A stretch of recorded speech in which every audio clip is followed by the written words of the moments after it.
Mga kapoging Batanggenyo, pagkatapos namin maglaro ng badminton, so kakain kami dito sa Kumpares.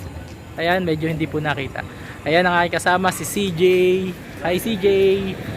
Ayan, tara, pasok tayo sa Kumpares. So ayan, ito yung loob ng Kumpares.